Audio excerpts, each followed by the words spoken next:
Hello আমার প্রিয় শিক্ষার্থী বন্ধুরা, পরীক্ষার প্রস্তুতি চ্যানেলে তোমাদের স্বাগত। আশা করি তোমরা সবাই ভালো আছো। বন্ধুরা, তোমরা যারা ICDS সুপারভাইজার বা অঙ্গনওয়াড়ি কর্মী পরীক্ষা দেবে, তোমাদের জন্য আজকের ভিডিওটি খুবই গুরুত্বপূর্ণ হতে চলেছে। তো চলো ভিডিওটি শুরু করি। ICDS এর পুরো নাম কি? প্রথম প্রশ্ন। সঠিক উত্তর ইন্টিগ্রেটেড চাইল্ড ডেভেলপমেন্ট সার্ভিস। সমন্বিত শিশু বিকাশ সেবা প্রকল্প। মনে রাখবে, integrated child development service ICDS এর ফুল ফর্ম। পরবর্তী প্রশ্ন। ভারতে প্রথম কত সালে ICDS প্রকল্প চালু হয়? মনে রাখবে, 2রা অক্টোবর 1975 সালে মহাত্মা গান্ধীর 106তম জন্ম জয়ন্তীতে। পরবর্তী প্রশ্ন।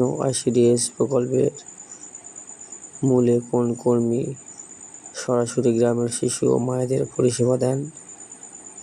অঙ্গনওয়াড়ি কর্মী। পরবর্তী প্রশ্ন।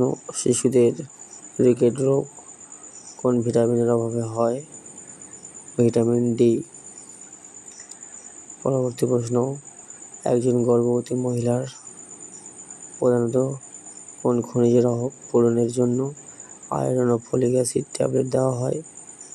লোহা, যা অ্যানিমিয়া বা রক্তাল্পতা দূর করে। ORT বা ORS এর পুরো নাম কি? এটি কখন দেওয়া হয়? ORT বা ORS এর পুরো নাম হলো ওরাল রিহাইড্রেশন সল্ট বা থেরাপি। ORT হলে ওরাল রিহাইড্রেশন থেরাপি, আর ORS হলে ওরাল রিহাইড্রেশন সল্ট। মনে রাখবে, এটি মূলত ডায়রিয়া বা ডিহাইড্রেশন হলে দেওয়া হয়।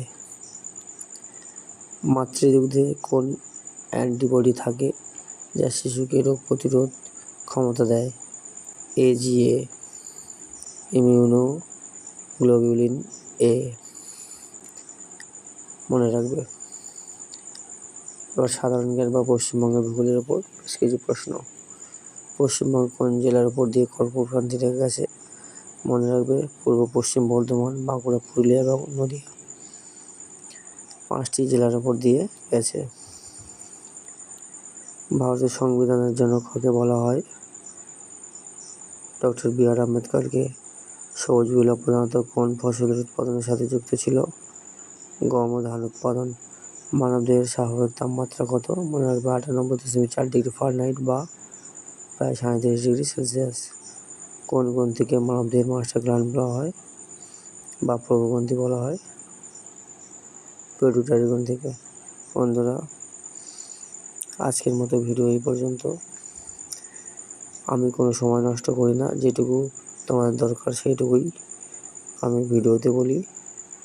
তো যদি ভিডিওটি ভালো লেগে থাকে, লাইক, কমেন্ট এবং শেয়ার করে দিও। আর চ্যানেলটি সাবস্ক্রাইব করে রেখো। ধন্যবাদ।